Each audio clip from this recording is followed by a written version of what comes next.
আসসালামু আলাইকুম রহমতুল্লাহ। আমরা এই যে একটা ধানের জমিতে আসছি।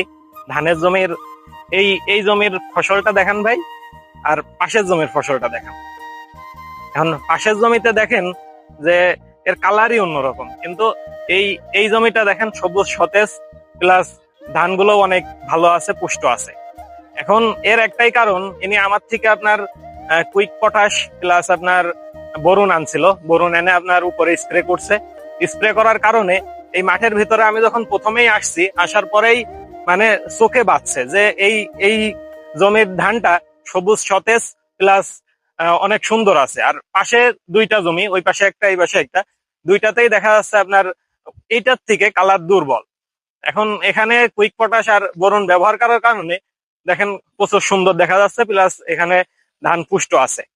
এখন আপনারাও যদি ধান এমন করতে চান বা সবুজ সতেজ করতে চান, তাহলে আপনার কুইক পটাশ প্লাস আপনার বোরন ব্যবহার করতে পারেন। ধন্যবাদ সবাইকে। আসসালামু আলাইকুম।